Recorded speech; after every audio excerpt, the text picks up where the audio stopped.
Hey guys, what is up? This is Mr. A. Crizzy here. And in tonight's movie review for Halloween season, I'm going to be doing a movie review on this horror movie released in January 2025 this year. And yeah, this movie came out in January this year, so yeah, earlier. And so this review is going to be on Wolfman, like the new Wolfman that came out in January, released by Blumhouse Productions. And yeah, and of course this comes to us from the director of the 2020 film The Invisible Man. And so yeah, in this movie Wolfman follows a family that goes by like Blake, of course, like Blake, who's played by Christopher Abbott. Because basically we follow a guy named Blake and his family. At first they seem to get along with each other very well from the start. But then right when their truck like crashes and lands into a tree or something like that, that they are attacked by an unseen animal, and in a desperate escape, they barricade themselves inside a farmhouse, and as the creature prowls the perimeter. As the night stretches on, however, Blade begins to behave strangely, transforming into something unrecognizable that soon jeopardizes his wife and daughter. And of course, his wife is played by Julia Garner from the show Ozark, and was recently in my all-time favorite horror film of the year, Weapons. So yeah, so I remember when this movie was coming out. Like at first I was kind of like unsure about it since I know this comes to us, even though this does come to us from the director of one of the best horror films to come out in 2020. The Invisible Man, which I really loved. At first, I was kind of curious, while at the same time unsure. But then I heard this movie got mixed reviews from critics. But then some people were actually giving this movie pretty decent reviews. So all the way up until Halloween season this year, like this month, I got my chance to watch it on Amazon Prime Video. And I can probably say, guys, this is honestly not really that bad of a January horror movie, because I actually thought it wasn't really that bad in my opinion.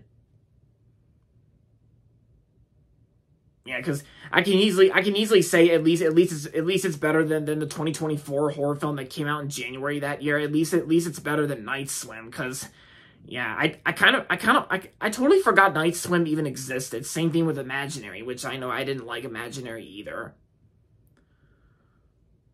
But as for this movie, though, the new Wolfman, I do appreciate how the director actually tries to put effort into it by making like a reboot of Wolfman, just like how the director even rebooted The Invisible Man, which turned out to be really good.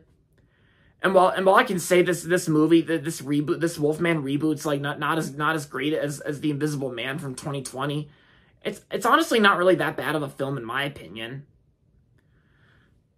Yeah, and sure, yeah, most of the scenes were pretty much dark, of course, especially towards like the last act of that where it's completely dark. It's some parts like during the last act.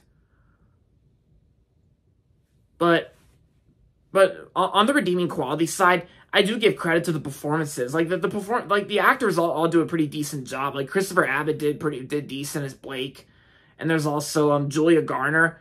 Yeah, because my parents have recognized Julia Garner from like other stuff, like the ones I just said, the new horror movie Weapons, as well as the Jason Bateman Netflix show Ozark. Yeah, I do appreciate Julia Garner's performance here, because I thought her performance was pretty good, and I like Julia Garner in this film. She did good, and all the other actors, they all do a pretty decent job, and yeah, the music itself I thought was pretty good too. It's not that bad.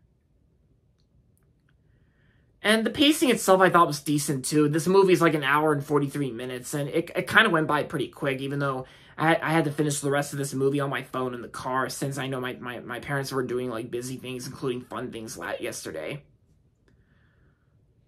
Like Topgolf, for example, and yeah. But I'm not here to talk about that. I'm just here to share my thoughts on this year's Wolfman reboot. And yeah, some of you guys out there may have not enjoyed this film, while some of you guys out there thought this was okay. And for me, I thought it was pretty decent in my opinion. I thought it was pretty good. It kind of surprised me in some ways. So Yeah, overall, despite this movie getting 48% on Rotten Tomatoes, I still think that the Wolfman reboot wasn't really that bad. At least it's better than Night Swim. And so I'm gonna give the Wolfman reboot 3.5 out of 5 stars. It's good for what it is. I didn't mind it. So yeah, if you love The Invisible Man, if you do want to, if you're curious on checking out this one, then I say give it a watch. So maybe a one-time watch for some of you guys, but it's up to you. If you want to check it out, then go right ahead. And there you have it, guys. That's going to be it for my movie review on Wolfman, and that's going to be it for this video. Hope you guys liked it, and with that being said, thanks for watching as always, and if you're not subscribed yet, don't forget to subscribe if you haven't yet, and also make sure to like this video as well. With that being said, until next time, this is Mr. A. Crizzy saying, goodbye everybody, and that's about it.